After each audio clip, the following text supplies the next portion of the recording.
Hello friends, मैं शिव निजान आपका स्वागत करता हूं आपके अपने यूट्यूब चैनल पर। दोस्तों, आज की वीडियो आपके लिए यहां पर काफी इंपॉर्टेंट है।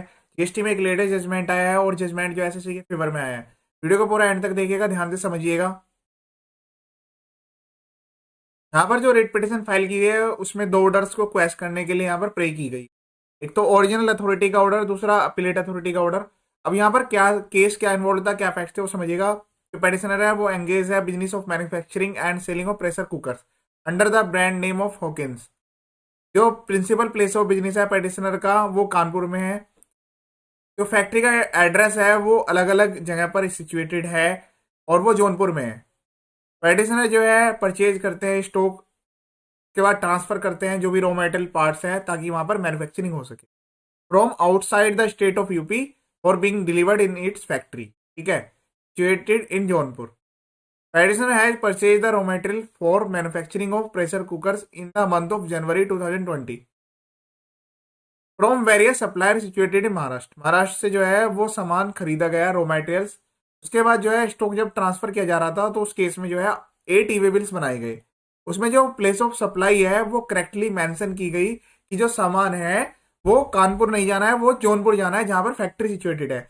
लेकिन उन 8 में से 4 बिल्स ऐसे थे कि जहां पर जब उन्होंने जीएसटी नंबर एंटर किया तो वहां पर जो है रॉन्ग प्लेस एंटर है गया। मतलब जो ओरिजिनल एड्रेस है, जो प्रिंसिपल प्लेस ऑफ बिजनेस है जहां पर कोई मैन्युफैक्चरिंग नहीं होती है, वो यहाँ पर लिखा हुआ रह गया। मतलब कानपुर ही लिखा रह गया। उसमें क्या होता है, बिल टू शिफ्ट टू का जो कॉन्सेप्ट आता है, बिल टू शिफ्ट टू में आप जो है बिल प्रिंसिपल प्लेस वाले एड्रेस पर डालते हैं और शिफ्ट टू में जो है एड्रेस जहां पर भी आपको वो डिलीवर करना होता है। तो यहाँ पर जो एड्रेस है उसकी मिस्टेक हो गई है, तो अपने आप में एक यूनिक जजमेंट है। अगर आपका भी इस टाइप का कोई ऐसा केस है जहां पर पेनल्टी लग गई है तो यहाँ पर आपको काफी रिलीफ मिलेगी इस वाले जजमेंट के थ्रू। इसी रीजन की वजह से जो है, इस मिस्टेक की वजह से कि उन्होंने सामने वाले पर्सन का मतलब जो जिसके पास जो बायर है, मतलब बायर यहाँ पर हॉकिंस है, उनका जीएसटी नंबर है वो एंटर किया गया। तो उसमें जो है ईवे बिल्स में ये एक तरह से जो है टेक्निकल एरर हो गई कि वहां पर जो है शिफ्टू वाला एड्रेस डालना था कि ये सामान जो है वो जौनपुर जाना है। It is the duty of the person generating the e way bill to change the place of supply. उसमें कहा कि प्लेस ऑफ सप्लाई जो है मैनुअली चेंज करनी पड़ती है अगर if the same in different from the principal place of business, अगर वो प्रिंसिपल प्लेस ऑफ बिजनेस से अलग है। क्योंकि वहां पर हम जीएसटी नंबर एंटर करते हैं जब ईवे बिल बनाते हैं, तो उस केस में जो ईवे बिल जनरेट करने वाला पर्सन है उसकी जिम्मेदारी होती है कि वो जो है शिफ्ट वाला एड्रेस को अलग करे कि ये सामान जो है कहीं और जाना है।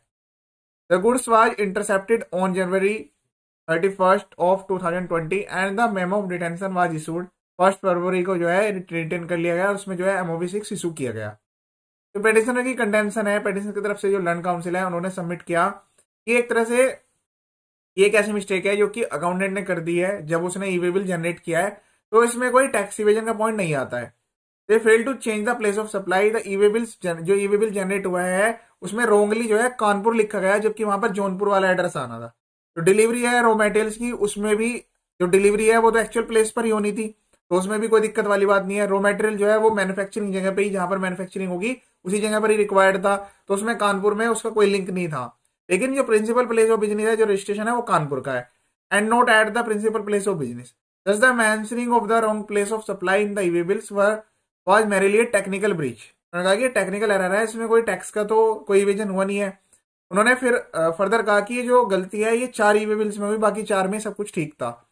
He submitted that the same was a technical error as there was no intention of petitioner to hide the destination। उनकी कोई ऐसी इंटेंशन नहीं थी कि वो जो है ई-वे बिल्स में डेस्टिनेशन को हाइड करे, जबकि जो इनवॉइसेस है और जो बिल्टीज हैं उनमें करेक्ट सब कुछ डिटेल सब कुछ लिखा हुआ था, डेस्टिनेशन का जौनपुर ही लिखा हुआ था। जो मिस्टेक है वो इसलिए हो गई कि जो ईवे बिल जनरेट करने वाला पर्सन था उसकी क्लैरिकल मिस्टेक की वजह से टाइपोग्राफिकल एरर हो गई है। और जो लेटेस्ट जजमेंट आया इसके लिए मैंने वीडियो अपलोड की थी, उसको यहाँ पर रिलाई किया गया, उस रेट पिटिशन को भी अलाउ किया गया था। इसमें सिमिलर फैक्ट्स थे, लेकिन उस केस में क्या था कि जो गुड्स ट्रांसपोर्टर वाला जो व्हीकल था वो खराब हो गया था, उसकी जगह दूसरे ट्रांसपोर्ट में, मतलब दूसरे व्हीकल में उसको ट्रांसपोर्ट किया गया था। लेकिन यहाँ पर क्या है कि जो प्लेस है वो गलत एंटर हो गया। तो देखिए ईवे बिल्स की जो छोटी छोटी मिस्टेक्स हैं उनके फेवर में काफी सारे जजमेंट्स आए हुए हैं और ये एक्टिविटी जो है काफी ज्यादा हो रही है। यहाँ पर गुड्स को डिटेन कर लिया जाता है, हैवी पेनल्टी लगा दी जाती है, 200% तक की पेनल्टी यहाँ पर इनिशिएट की गई है। मैंने भी एक केस में वीडियो अपलोड किया था, उस केस में जो है 6 लाख रुपए की पेनल्टी लगाई गई थी। तो आप ध्यान रखिए ईवी बिल को सही तरीके से जनरेट करें। अगर ईवी बिल चेक हो जाता है तो वहां पर पेनल्टी के प्रोविजन आ जाते हैं और अपील फाइल करने के लिए भी आपको प्री डिपॉजिट करना पड़ता है 10% का। तो भी चीज ध्यान रखें।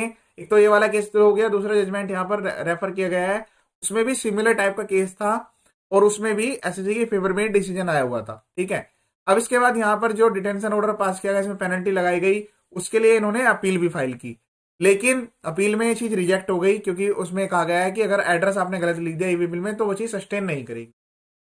और इससे पहले भी जब हमने प्रीवियस वाला जजमेंट देखा था, उसमें भी अपीलेट अथॉरिटी ने यहाँ पर जो है फेवर में डिसीजन नहीं दिया था। तो जब आप अपील में जाते हैं तो अपीलेट अथॉरिटी से फेवर में डिसीजन आ जाए ये जरूरी नहीं है, इस चीज का भी आप ध्यान रखें। जीएसटी में जो है एटलीस्ट ईवे बिल्स बनाते हुए आप जो है एरर कम करें।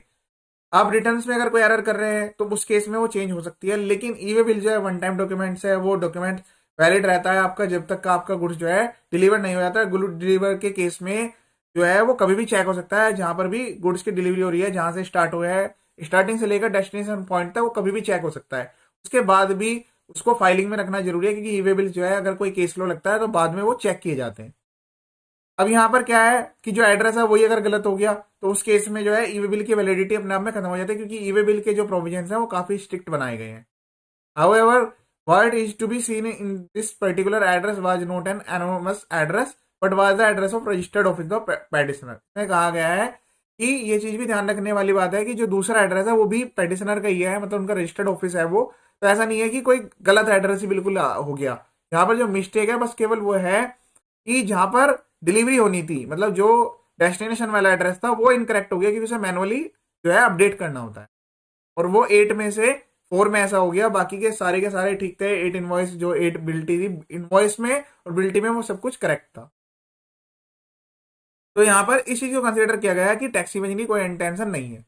और जो 2 जजमेंट्स आए हुए हैं उन पर भी यहाँ पर रिलाई किया गया।